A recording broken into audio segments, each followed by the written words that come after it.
Chapter 6. Egypt and Her Golden Age. There are few voices to be heard underrating the greatness of Egypt. Reclus declares that when the whole of Europe was still overrun by savage tribes that have left no records behind them, Egypt existed a civilized power of greatness.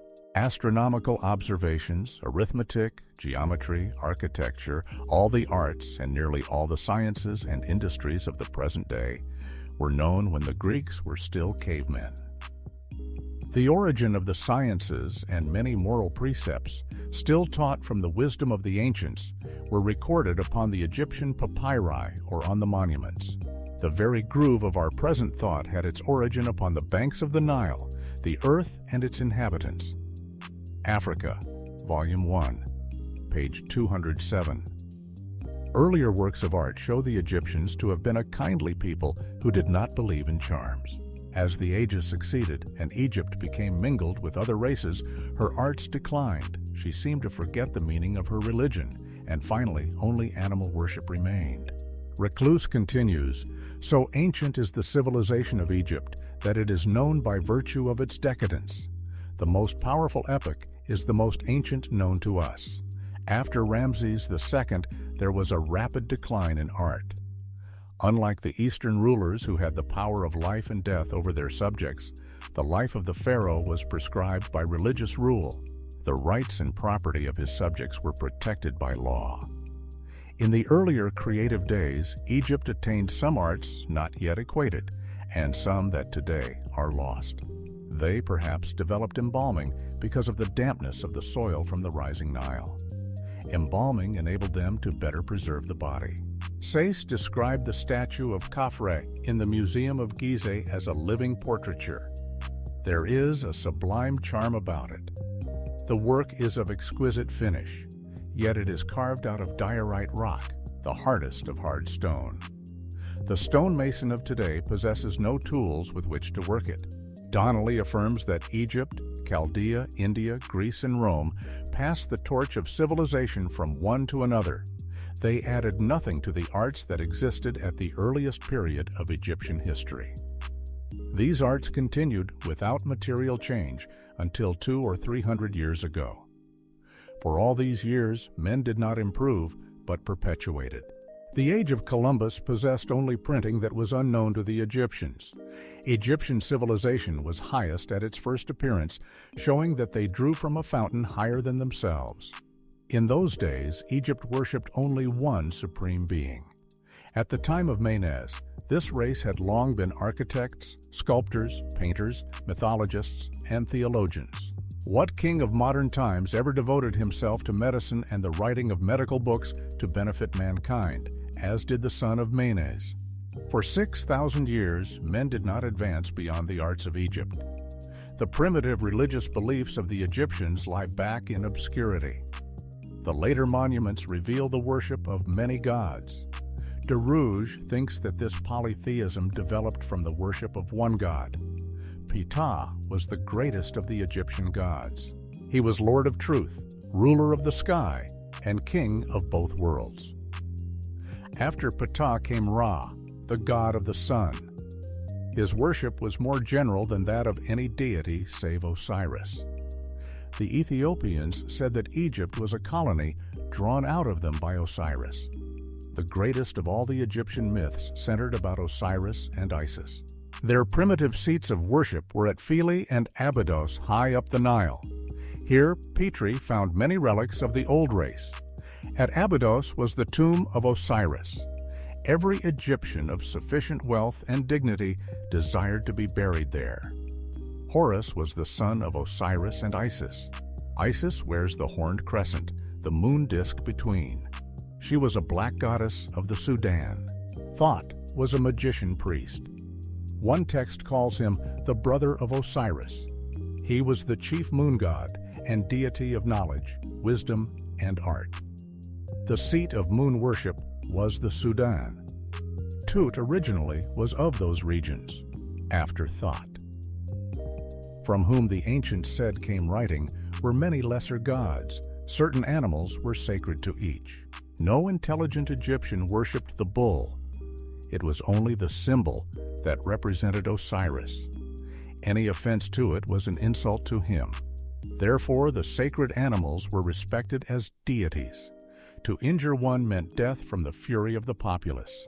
The sacred animals were chosen by certain markings. They were fed the finest of foods, clad in costly raiment, and at their death, the wealth of the king and the nobleman was squandered in a gorgeous funeral. Osiris had the power of awakening life out of death. He examined the soul and judged its deeds. Each spirit must pass before the judgment seat of Osiris. Thought recorded the sentence of eternal doom.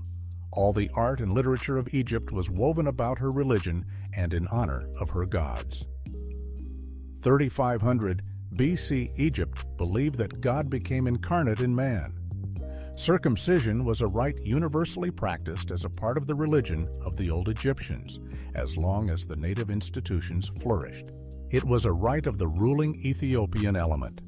Under Greek and Roman rule, it fell into disuse, but was always retained by the priesthood and those who desired to cultivate ancient wisdom.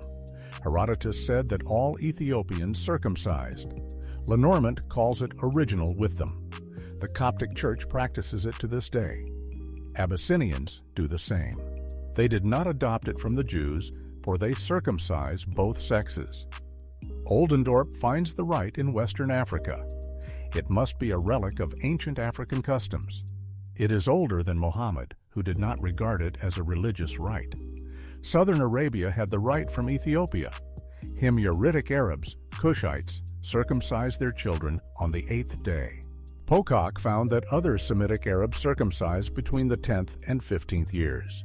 Budge in Osiris and the Egyptian Resurrection preface tells us that the knowledge of the Egyptian priests of the real meaning of their religion after 1200 BC seemed extremely vague and uncertain. The early beliefs became buried in magic spells and amulets. Only a few clung to the old faith. 3400 BC, Egypt had possessed a conception of truth, justice, and righteousness. He continues on page 14 that all characteristics indicate that the Egyptian religion was of African rather than Asiatic origin. Its true form died about 3,000 years ago. The best explanation of the Egyptian religion could only be obtained from the religion of the Sudan. The priest caste of Egypt had been Ethiopian, and the first rulers were priest kings. As they were overthrown, the priesthood was not able so perfectly to dominate the thought of the empire. When the priests of Amen, the Ethiopian priesthood, emigrated to Napata, it is clear why Egypt lost the inner meaning of the religious cults. In commercial life, the Egyptians were conscientious and honest. In the towns, there was little quarreling or disorder. Justice was administered speedily and impartially.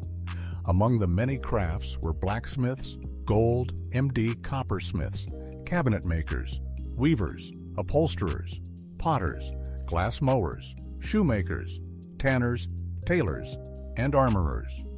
West describes them as workmen of marvelous dexterity, masters of processes that are now unknown. Weavers in particular produced delicate and exquisite linen, almost as fine as silk. Workers in glass and gold were famous for their skill. Jewels were imitated in colored glass so artfully that only an expert today can detect the fraud by appearance. The belief that a good life would win reward after death appeared upon the monuments hundreds of years before the Hebrew Ten Commandments. Some of their writings were medical treatises. One, a recipe for an application whereby Osiris cured his father, Amun-Ra, of the headache. World Progress, West. It seems unreasonable that Osiris could have done this if Amen-Ra was as the sun. Unlike the Cretan and Ethiopian inscriptions, the Egyptians never took the final steps to a true alphabet. Their writing remained to the end a queer mixture of hundreds of signs of things. Sayce speaks of Egyptian manuscripts that contain versions of stories very similar to those we have read in the Arabian Nights. There are tales with plots like Cinderella. The taking of Joppa is almost identical with the 40 Thieves. There are other stories like Sinbad the Sailor. Africans tell many tales like those of Aesop. Many nations claimed Aesop, This was because he was a Cushite, of which they were all divisions, so by identity of race he belonged to them all. Tradition said that he was black and deformed. It is very likely that he was a part of the life of Alexandria and the cities of Asia. The great similarity, or the old Egyptian tales and those of the Arabian Nights, lay in the fact that they originated and were the common property of all the colonies of the widespread empire of Kushite Ethiopians, of which Egypt was for many centuries a part. The ordinary homes of sun-dried bricks showed no small degree of skill. They were generally square, of 2 stories in height with an open gallery above. There were many latticed windows. The rooms ranged around 3 and sometimes 4 sides of an open square or courtyard. In these trees were planted cisterns and fountains constructed. The public edifices were built of stone. The men of Egypt worked at the loom and carried on the trades. The women looked after the marketing and frequently transacted the business. This is a custom among all African nations. The warrior class enjoyed great privileges. They possessed fully 1/3 of the soil exempt from taxation. The husbandman was attached to the soil, paying rent. The modern fellah owns no land. The Kushite habit of India, where the wife died with her husband, may be seen among the rites of the Kushite pharaohs. The tomb of Amenhotep II at Thebes shows his favorite wives buried with him. The domestic life of Egypt is described by Dunker in his History of Antiquity, Volume 1, page 118. On the tombs, 5 varieties of plows can be seen. There were herds of bullocks, calves, asses, sheep, goats, cows, and fowl. Butter and cheese were made. In other sculptures, we see spinners and weavers at their work. Potters, smiths, painters, masons, shoemakers, and glass blowers performed their tasks as they worked 4,000 years ago. Their representations of their social occupations, attainments, and all forms of social, political, and religious life are truly marvelous. The pictures referring to rural affairs reveal a state of life at that early day, which may lead us to speak modestly of our own attainments. An Egyptian villa contained all the conveniences of one of Europe at the present day. In weaving and all processes connected with the manufacture of linen, they have never been surpassed. In the making of furniture, musical instruments, vessels, and arms, they showed great taste and skill. Among Semitic people, herding is highly esteemed. The fact that shepherds were the lowest strata of Egyptian society proves that they were not Semitic in origin. Exodus 8:26 says, "Egyptians would not eat with Hebrews because they were shepherds who sacrificed beasts that were an abomination to Egyptians." The people of the Nile were primarily agriculturalists, which was the basic occupation of all the Hamitic races, coupled with great skill in the arts and industries. The trade of father descended to son. One inscription speaks of the profession of architect in one family for 23 generations. This may account for the unequaled genius of the ancient in many lost arts. Intermarriage between the various castes was never forbidden.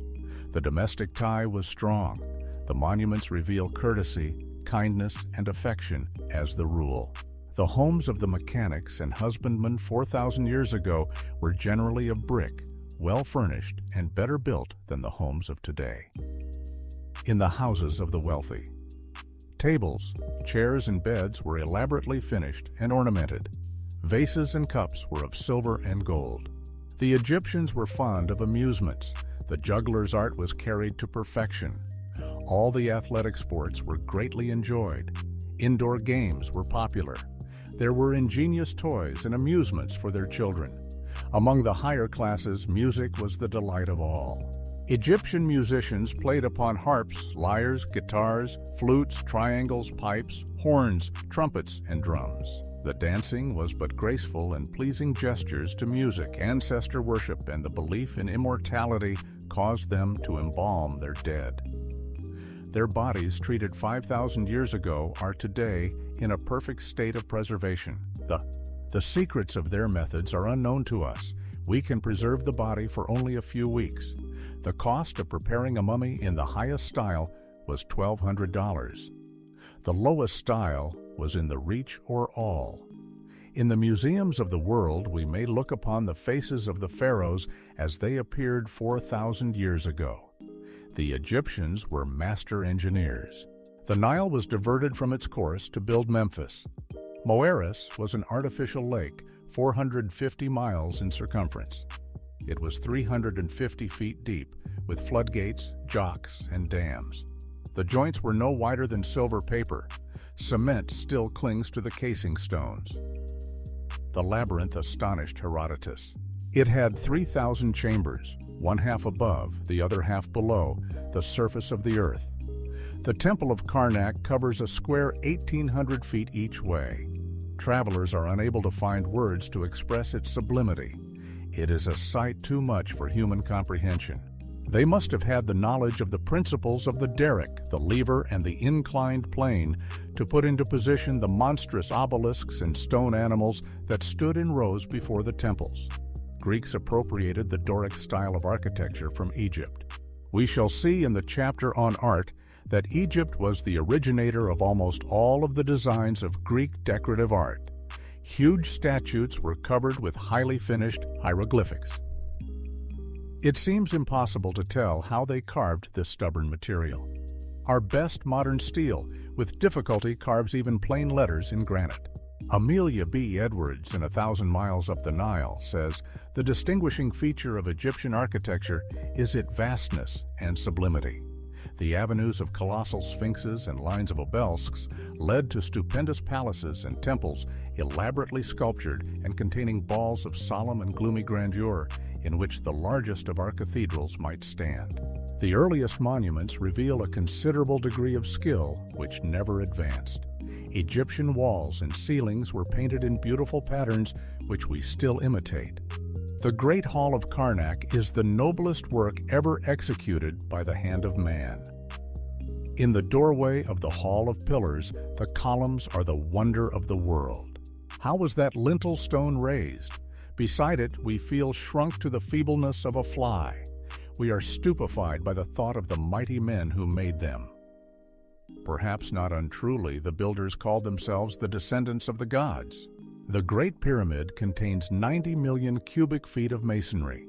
It stands on the 30th parallel, facing the 4 cardinal points with geometrical exactitude. Beneath the pyramids lie the bodies of Egyptians. Within were sepulchral chambers containing mummies, long ago despoiled of the rich treasures buried with them. So perfectly were they built that after the lapse of tens of centuries, the stones are still in position, supporting the mountain weight above them. Sayce says that, in the Pyramid of Khufu, the stones are in exact contact and cemented so perfectly as to seem impossible. Petrie believes that the stones were cut with tubular drills fitted with jewel points. The lines marked upon the stones by the drills can still be seen, with evidence that not only the tool, but the stone was rotated. The machinery with which the latter was erected is still unknown. The Egyptian carved the hardest granite, regarded now as impossible to work, as though it was so much soapstone. How the letters and figures were elaborately embossed and countersunk is astonishing to modern workers in granite.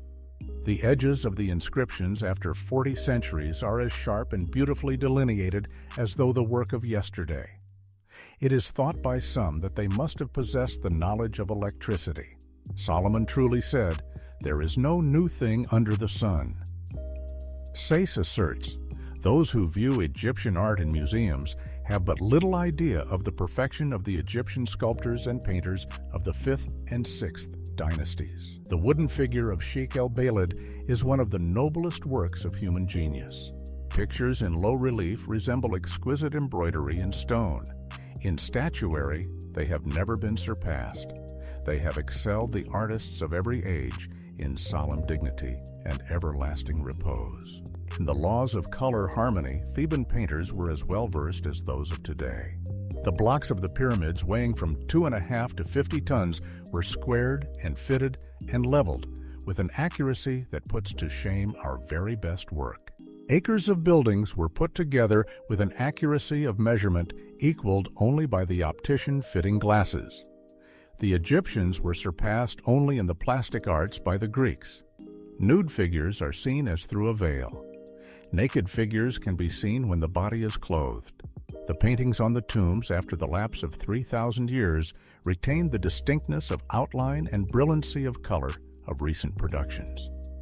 The lions of Gebel Barkal, Nubia, now in the British Museum, are probably the finest example of the idealization of animal forms that any age has produced. The grottos of Beni Hassan contain many pictures characterized by remarkable fidelity and beauty. Very many of the monuments of Egypt have been mutilated and destroyed, not always by Arabs.